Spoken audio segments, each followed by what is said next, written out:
Hi, this is Phil from Pollenizer, and I want to give you a quick tour through our Lean Dashboard tool. It's a simple spreadsheet template that we use each week to track the progress of our startups as they hunt down and discover their sustainable business models. We talk about the most important things on this page, the cover page. So the name of the company, what its big goal is, what stage it's at, and how much time it has left. So here we can see the LawPath business with a massive goal to become the marketing department for the world's law firms. We can see it's in stage 2, which is product market fit, where it's trying to show a sustainable business model by matching product with market. And we can see how many weeks we've got left, a vital thing for a startup to track how much time it has to show that it's gaining traction before it runs out of resources.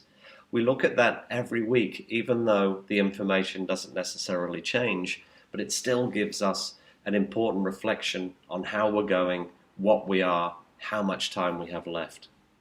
The next tab is the Lean Canvas. This is the Lean Startup's business plan. We can't go into all the details of it here, but let me walk you through it. You can see that there are a number of cells. Each cell contains an important dimension of a business model.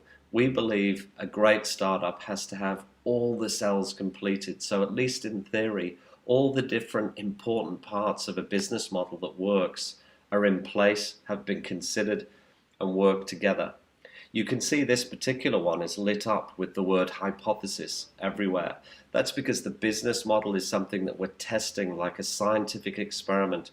We want to know which things are right, which things are factual, which things are demonstrable with evidence, and which things are just a hypothesis right now. You can see here a brand new business, and it's all just hypothesis. It's just what we think. It's how all the things work together.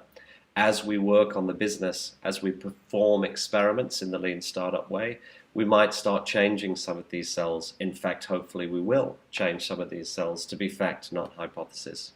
We walk through the Lean Canvas in order, through the numbers, and you can see we're jumping from left to right, doing product market fit. Everything on the left is the product, everything on the right is the market. So we start in the product, we identify the problem as clearly as we can.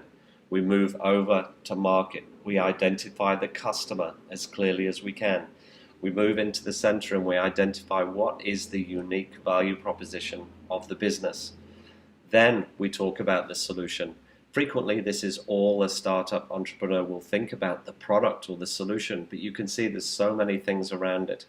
With the solution defined, we look at the channels. What are the specific marketing channels that you are going to use to reach your customer with that problem? Then we go to the revenue and the cost in cells 6 and 7, and there we're just looking simply at the mechanics of the business model. How does it make money? What does it cost for each sale that it makes? And in the end, is it a profitable business in theory when we look at these two things together? Next, we look at the key metric. And you could put a couple of metrics in here, but basically what is the most important number that you need to track every single week and see improvements on to see a sustainable business model emerging? And finally, what is the unfair advantage of the business? I like this one because frequently startups don't know what their unfair advantage is and say, I don't have one, I'm brand new, I'm just starting my company. But that's the point of it. You're going to manufacture something, you're going to think about what could be your unfair advantage to beat the competition and then put it in there, and then you know what you need to go and get.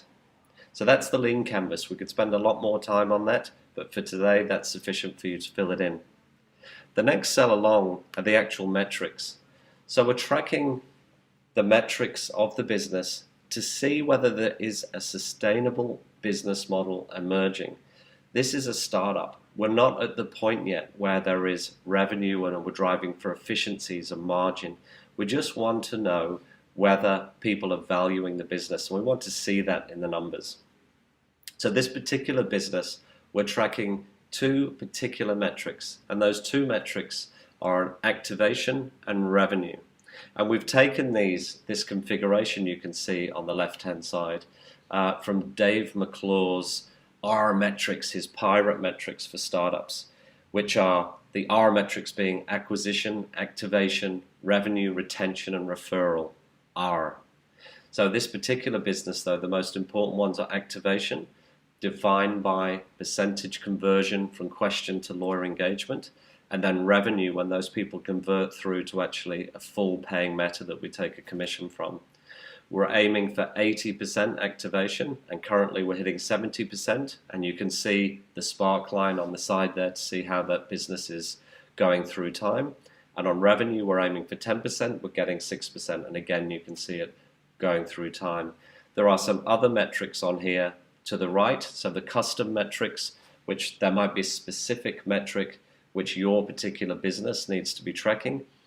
And the payback period is an interesting one for perhaps a more advanced business, which actually has a sustaining, predictable customer acquisition cost and a sustainable recurring revenue stream per customer per month, and then dividing customer revenue stream per month by acquisition costs gives us the payback period.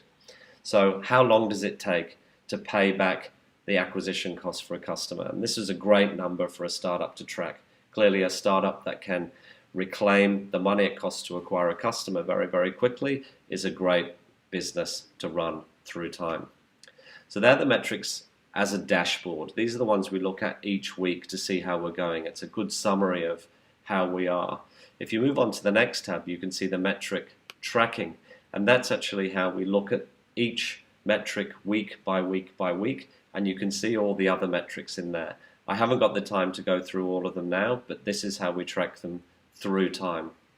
The final tab is the experiments tab, and this is how we track our learnings. So we state here that we have a hypothesis, which is daily reminders will increase question pickup. So in this case, we're saying with LawPath, if we send an email out each day to our lawyers, that will increase the percentage of questions that are picked up. Currently, it's in the build stage, which means that the engineering team are actually building what's required to run that test. When we have built it, we move it into the measure stage. That means it's in the field. It means customers are engaging with it and we're collecting data.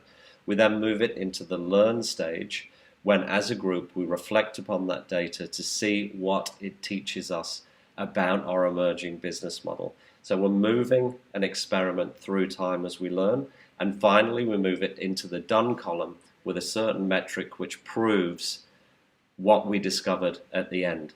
And finally we say valid or invalid. So as a team we're looking at it to say, did we get there or did we not get there? Is it real or is it just a hypothesis, or is it real or just plain not real and never going to happen? So it keeps us honest, it keeps our hypotheses moving towards fact as we go. So look, that's the Lean Dashboard. That's how it is. Please have a play with it. Hope you enjoy it, and I'll see you around someday.